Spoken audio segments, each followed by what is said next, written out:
Beloved, Black America, we must stop thinking politically like an audience. Start thinking politically like organized institution of Black people. Every descendant of slavery in this country shares the same history, the same economic challenges, and the same political interests. Because when Black America is unified, strategic, and organized, decides to vote like a negotiation bloc instead of a loyal audience, Black America, my God, will no longer be politically managed. We will be politically negotiated with, and only Black America can save Black America. This is the Publisher's Desk with Damon K. Jones, brought to you by Black Westchester Magazine. Peace and blessings, everybody. This is Damon K. Jones here, and welcome to another edition of the Publisher's Desk, powered by Black Westchester Magazine and blackwestchester.com. And today, brothers and sisters, we're going to have a conversation. The title of this show is Only Black America Can Save Black America, and this is how. Now, I'm not claiming to be perfect. I'm just claiming to be somebody who, for the last 30 years, have dealt with politics and on different levels. And I've always wondered why we are constantly in the same political position. Because, see, brothers and sisters, Black America has everything it needs to change its own conditions. I'm going to say that again. Black America has everything it needs to change its own conditions. The problem isn't power. The problem is how that power is being spent. See, for decades, Black Americans have voted at some of the highest rates in the country. And yet, many Black communities still struggle. Low home ownership, violent crime, failing schools, shrinking economic power, health disparities, and declining family stability. So the question is no longer, well, whether Black America are politically active. We are. The real question is whether Black Americans are politically organized around measurable outcomes that match our political activity. See, because that's the difference. The conversation right now that we're having ain't about hate. It's not about attacking other communities. And it's not about blind loyalty to any political party. The conversation is about survival. We are right now in survival mode. And we need leverage, and we need to have a strategy, brothers and sisters. Whether we're Black Americans, FBA, or whatever we want to call ourselves, these are not separate movements with separate agendas. We're the same people, basically, right?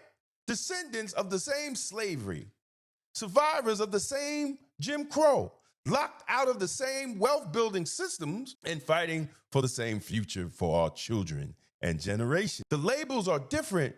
The mission, in my opinion, is identical. Our ancestors did not immigrate voluntarily seeking opportunity. And we need to check anybody that's trying to change that and trying to make us immigrants when they say this country is a country of immigrants. Tell them to hold on, because our ancestors were brought here through slavery. We survived lynching, black codes, redlining, discriminatory lending, unequal education systems, and systematic barriers that shape generations of economic outcomes. And that's not being a victim, that's history. And it belongs to all of us equally. And because that history was collective, the political and economic challenges tied to it are collective as well. Y'all understand what I'm saying? See, anyone outside of that experience who supports this mission is welcome. But this team, brothers and sisters, have a core. And that core is Black America, FBAs, ADOS, and every descendant of slavery in this country, unified around the shared outcomes and the shared interests, not emotions, not hashtags, not temporary outrage, but strategy. I'm not on here just talking and want to blame the white man, be mad at the white man. No, we have to begin to strategize. Every serious group in America organizes around collective interests. Farmers do it, labor unions do it, business lobbies do it, immigrant communities do it, the LGBTQ does it, environmental groups do it. Every major voting constituency in America negotiates policy.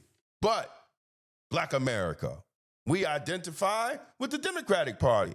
When you watch the threads and watch Negroes on social media, it's like the Democratic Party is the Black Party. Absolutely not. I reject that. After decades of loyalty, have anybody asked the question, where are the measurable outcomes that is equal to our political loyalty? And when you ask Negroes these questions, they divert it to the Republican Party. We're not asking the Republican Party. We need to ask the Democratic Party. I have a lot of Democrats that are my friends and even elected officials. But here's the thing. We have to ask the question because the numbers tell different. See, brothers and sisters, one of the biggest problems in modern Black politics is that too many political decisions are driven by emotions instead of policy. Fear, anger, outrage, social media trends. See, and we don't understand that policies create long-term consequences. See, these policies determine our taxes, they determine our school funding, they determine our zoning, our policing, our housing, our business regulations, even our healthcare access, the infrastructure in Black communities, and even economic opportunity. And too often, Black America are mobilized politically through emotional fear campaigns instead of serious policy decisions. Every election cycle, you vote against fear, you vote against racism, you vote against the other side. But very little do we vote for economic policies, trade policies, educational policies, housing policies, crime policies, banking access, and long-term wealth creation. That is never the agenda when these politicians come to the Black community. And if you're telling me I'm lying, you're living on Mars. They come with the emotional, they're gonna put you in chains. If you don't vote Democrat, you ain't Black. He's a racist. And this is why we vote every 4. And we're still broke every goddamn year because we're voting for symbolic victories, not structural gains for Black America. A community cannot build long-term power on emotions, brothers and sisters.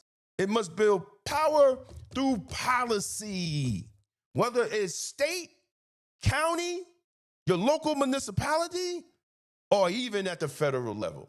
It's time for us to politically mature. We must stop voting primarily based on a celebrity influence, emotional speeches, or viral moments, racial panic, or party loyalty. And we got to start voting based on what policies create measurable improvement in the Black community. Not who makes me feel emotional validated, but which policies improve ownership, safety, education, business development, healthcare, and family stability. Because politics is not a therapy session. Politics is negotiation, goddammit. You want our vote? What are you giving us? A mature political movement must move from emotion to policy to outcomes. Emotional politics protects politicians. Policy politics protects communities. Emotional politics may win elections, but policy politics builds communities. For generations, brothers and sisters, Black America, we fought, we bled, we marched, we organized, we died for America to change laws that openly denied our humanity and our citizenship. We fought and died in every war in this country. Then we still had to fight for the Civil Rights Act, the Voting Rights Act, equal protection, access to education, fair housing, equal access under the law, and federal enforcement against discrimination. We had to fight both parties, not just the Republicans. We had to fight the Democrats too. And those struggles were not symbolic. Black people lost jobs. They were beaten, they were jailed, they were lynched, people died.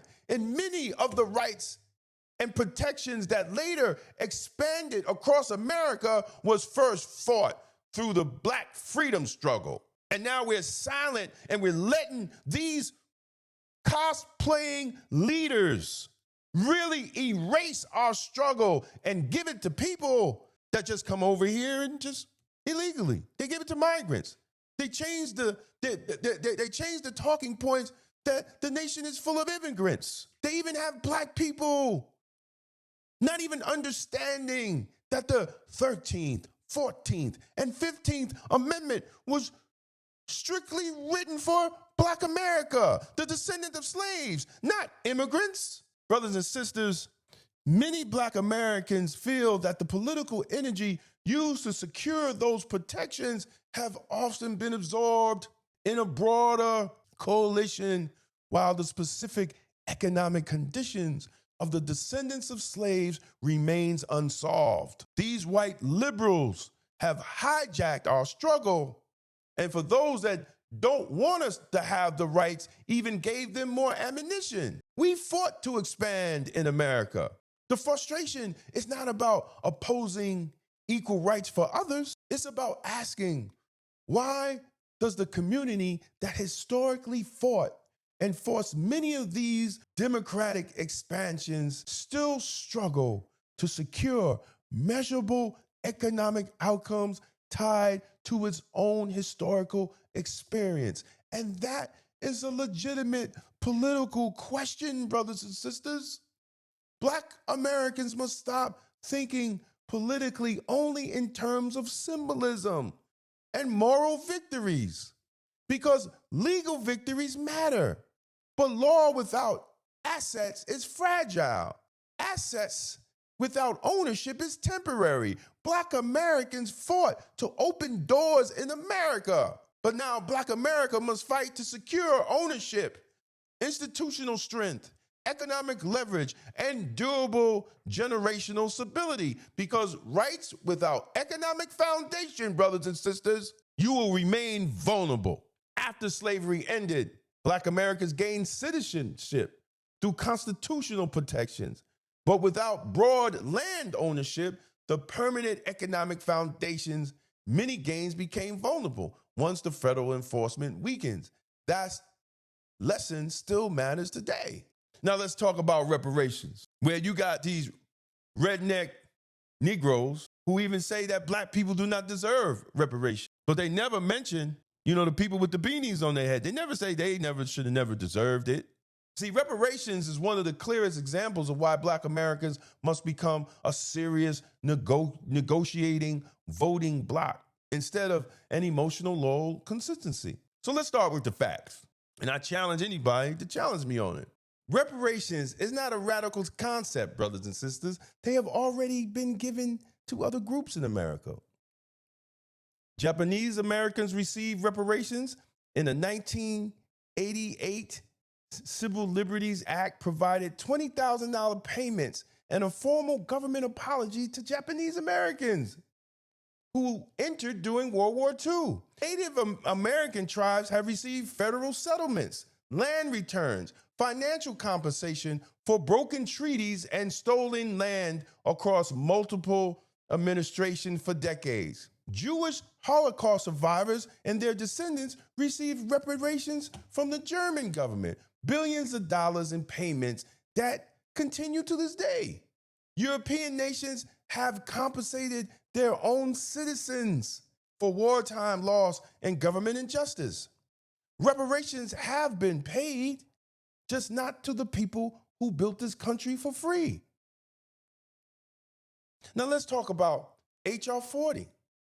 The first version of H.R. 40 was introduced by Congressman John Conyers in 1989. It did not ask for immediate reparation payments. It simply asked to study, a commission to study the issue, not a check, to study. And 37 years later, the bill has never made it to the floor for a vote. That's 37 years. And none of these black organizations has said anything about it. They want to talk about it now because Donald Trump. But where was you talking about it under Barack Obama? He served 8 years, didn't even do an executive order to study reparations. And that Negro down in Maryland, Wes Moore, he vetoed a bill on reparations. And they wanted to do the same thing as H.R. 40. Just study it. Get the information together and give an apology for the role that Maryland played in reparations, and this Negro here vetoed it. These are the politicians you vote for, Black America. The first black governor in Maryland vetoes a reparations bill. How does that make us look? Let's talk about it. How does that make us look? What in the world are we voting for these black Democrats for, and they can't even push a bill to study it, to literally study it to see how much money it will cost? Examine all the laws that force black folks to do it, to be slaves, and Jim Crow and the black codes and the slave codes and everything. What did that cost us? Even under President Barack Obama, when Democrats controlled the House, the Senate, and the White House, H.R. 40 was still not advanced. No study, no commission, no official apology. That's not an accident, brothers and sisters. That's political calculation for the people we vote for. When a party knows your vote is guaranteed, your agenda is optional. And the same ones want to tell us that the Republicans are racist, Trumps are racist, and then we vote for them and we get nothing for it. Who is the real racist? This ain't an attack on Democrats.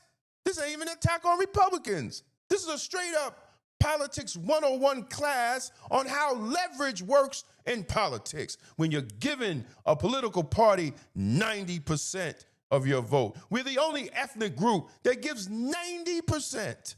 Every other ethnic group, and they get more than us. How does that work? And we're supposed to be educated people.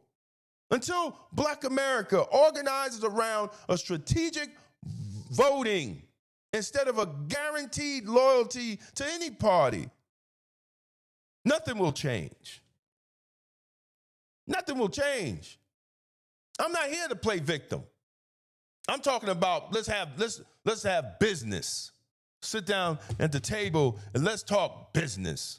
Because see, we're not blaming white Americans alive today for slavery. That's what they want to say. Oh, well, you trying to pay me? I'm not trying to make you pay for a damn thing. This was government laws. This was governmental responsibility. The United States of America, the government, enforced slavery through the law. Huh? When you walking down the street and you break your ankle on a pothole and you sue the municipality, ain't nobody marching talking about you taking money out of my pocket. That happens every day. These same white folks ain't talking about you taking money out of my pocket. They know that you're suing the city because they're responsible for that pothole. It's the same way with slavery. Now listen up. Because the United States government protected slavery through law. They protected slave owners through law. And I'm talking to a lot of y'all redneck Negroes who say that talking point. The United States government counted enslaved black people as property under law. They enforced the black codes under law. It legalized segregation under law. It allowed redlining under law. It restricted voting rights of free black slaves under law. It enforced unequal education systems under law. It denied opportunities through the law and enforced. This is not random social behavior operating outside of a government system. The system itself created and enforced these laws. It wasn't a private injustice that we're trying to make the white folks pay for. It was public policy. It was backed by the courts. It was backed by the legislators. It was backed by police power. And it was backed by the economic system, backed by the state governments, and it was backed by federal law. And that's historical facts. So miss me with that when you're going to try to tell me we're making people pay for it today from what happened yesterday. No, we're making the government pay for the laws that they enforced. Talking to you redneck Negroes and you white folks that just making up your own history and your own excuses. Now, back to black people, back to black America. We have to make black voting a political strategy, not an emotional reaction. Black voting cannot continue to be treated as a cultural ritual. It must become a political strategy because voting is leverage. And when leverage only works when it is organized, disciplined, and tied to demands. Far too long, many black Americans have treated voting as proof of a moral identity instead of a political negotiation. But votes are political currency, black folks. And political currency should never be spent without measurable expectations attached to it. Strategic voting does not mean permanent loyalty to either political party. It means voting based on policy, outcomes, and measurable community interests. That means in one city, county, or state, black Americans may decide the Democratic candidate is offering the strong policies, education, infrastructure, housing, business investment, criminal justice. And then in another district, or the district right next to the one that they voted Democrats, black Americans may decide the Republican candidate is stronger on policies of economic development, taxes, trade, business growth, public safety, energy costs. See, that is what political maturity looks like, not emotional loyalty. Strategic evaluation of each candidate, no matter what party it is. As I said before, the most ignorant, dumb, uneducated, stupid thing we could ever say or even do is vote blue no matter who. That's stupid. That's loyalty. That's foolish loyalty. And local elections are sometimes decided by very small margins, 1,000, 5,000 votes. A mayoral race, a district attorney race, city council race, school board race, judges. Most of y'all Negroes don't even come out and vote for the judges in the primary, let alone the district attorney. If black people, let me say something. It should be 100% turnout vote when it comes to the district attorney. Negroes don't even turn out for the chief lawmaker in the state. And then they wonder why police can shoot and kill black men and women, and there's no indictment on the police officer. Because y'all don't even come out and make sure you get the best candidate to be your district attorney. When these politicians believe black votes are permanently locked into one party,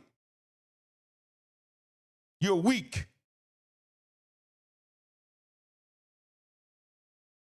But when the politicians believe that the black voters are organized, policy-focused, and willing to shift based on measurable outcome, both parties suddenly become more willing to listen.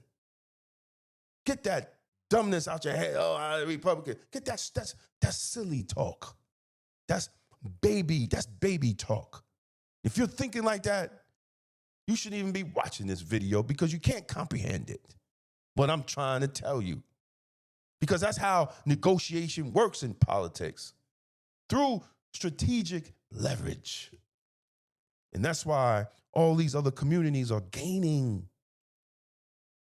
and black people are losing. All I'm saying now, brothers and sisters, that this does not mean that Black America have made no progress. We have made tremendous progress in representation. We have black mayors. We have black police commissioners. We have black executives, black celebrities, black elected officials. We even have had a black president. But representation alone is not power. Because power is not just visibility. Power, brothers and sisters, is ownership. It's economic networks. It's public safety. It's family stability. It's family stability. It's controlling our media narratives. And it's political leverage. And too often, Black America confuses visibility with structural power. Presence is not the same thing as control. I heard one sister say, we are tired of black faces doing nothing for us. One of the key points in Michelle Alexander's book, The New Jim Crow, was that we had black faces in these positions, but they were unwilling to change the system. And because we had black faces in district attorney's office, in police departments, in federal courts, they did not fill the gap that was needed of the criminal justice system, which created what Michelle Alexander called the new Jim Crow. Brothers and sisters, earlier generations understood something that many of us forgot. Before integration, Black Americans built institutions because survival required it. That was an institutional mindset. Earlier generations understood if you do not control your institutions, you cannot control your outcomes. And that's why black communities were thriving before integration. They were thriving under segregation. Yes, racist white people went and destroyed what we had because they saw the greatness of what we had. Now, we don't institutional build. Now we focus on getting access to systems. We want to cry about affirmative action and DEI, which if you actually Google it, you see we didn't even benefit from it.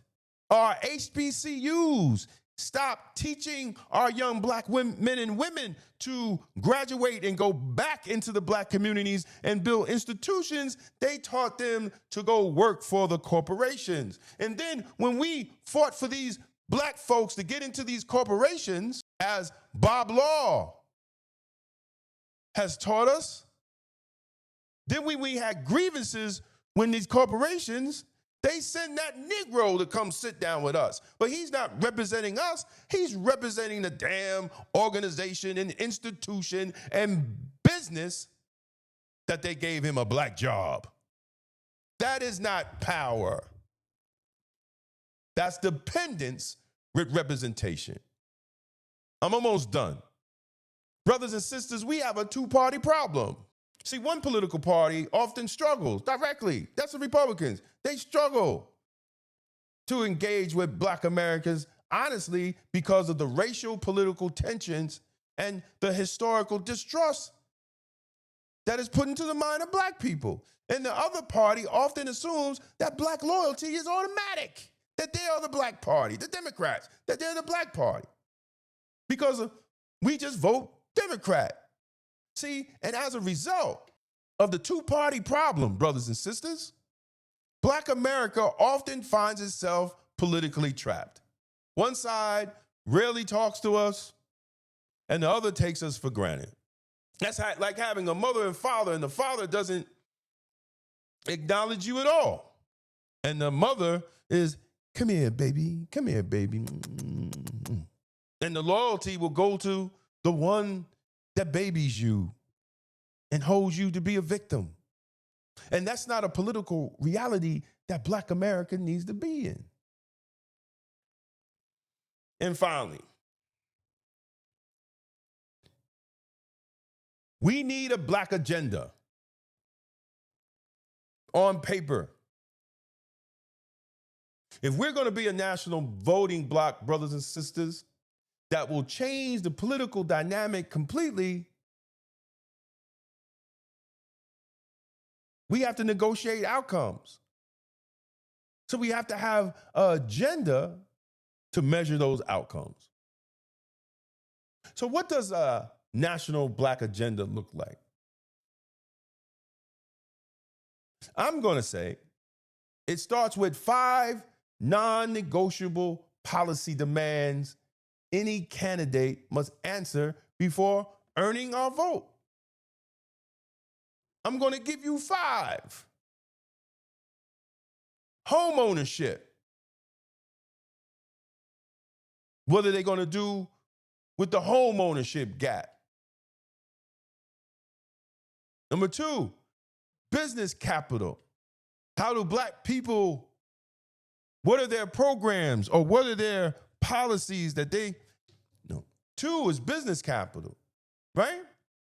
What is their policy or legislation that will push to help fund small black businesses, contracting opportunities, banking access for black entrepreneurs? 3, education, equity, not equality. Equity. School funding tied to outcomes, not zip codes.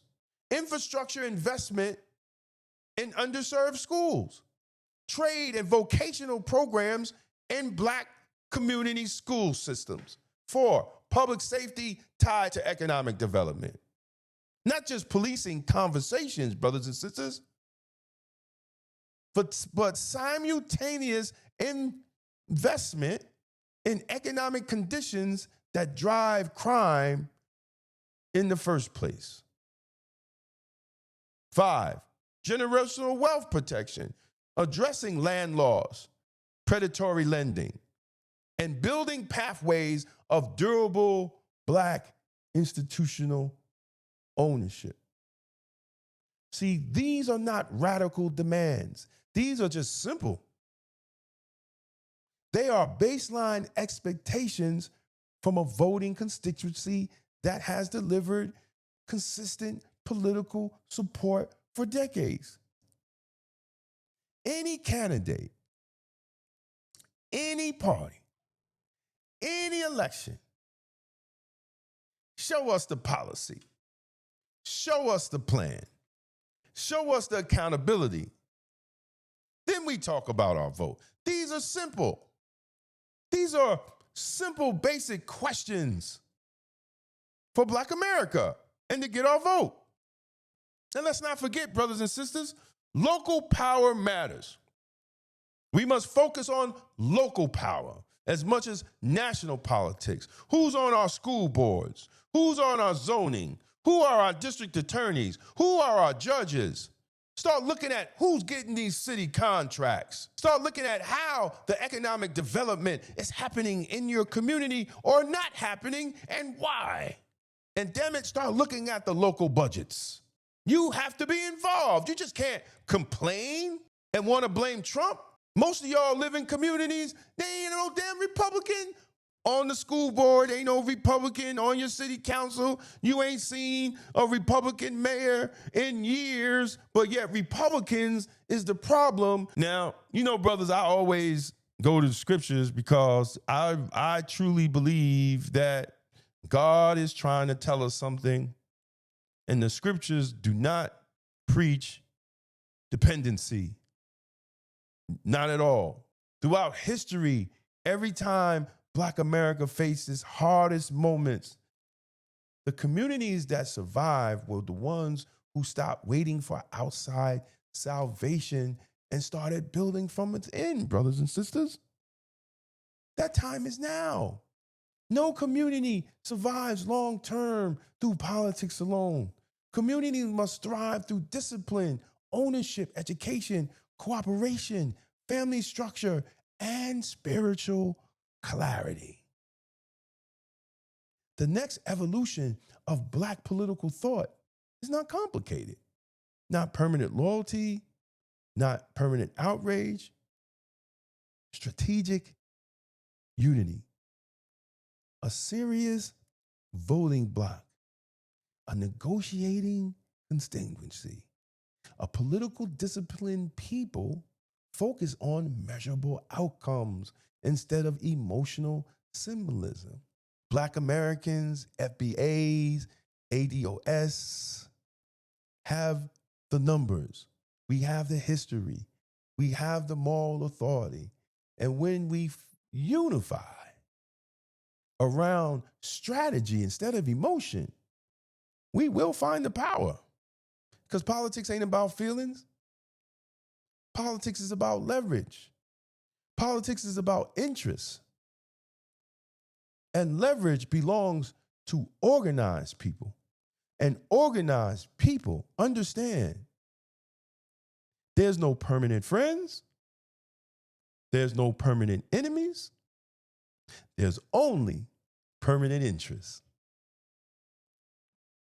Beloved, Black America, we must stop thinking politically like an audience and start thinking politically like organized institution of Black people.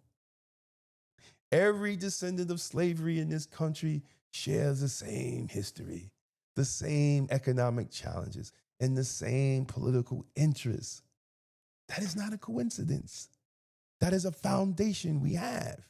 And foundations are meant to be built on, not just during election season, but every single day in our city, in our county, in our school board, in our businesses, in our household. Because when Black America is unified, strategic, and organized, decides to vote like a negotiation bloc instead of a loyal audience,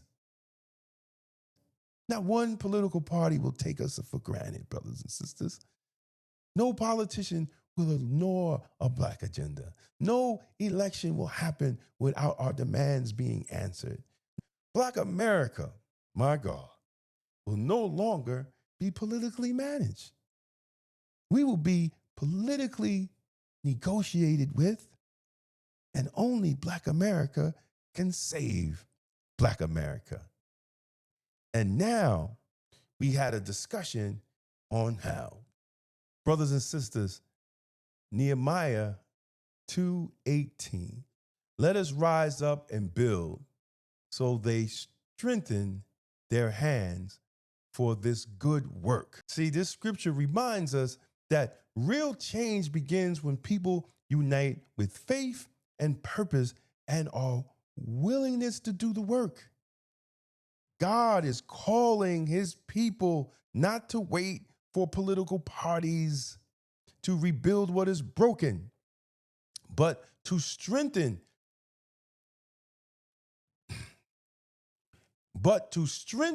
their own hands and rise together. And that's what we have to do, brothers and sisters. And if you enjoyed what I talked about, please like and share. Please leave a comment, because it's time.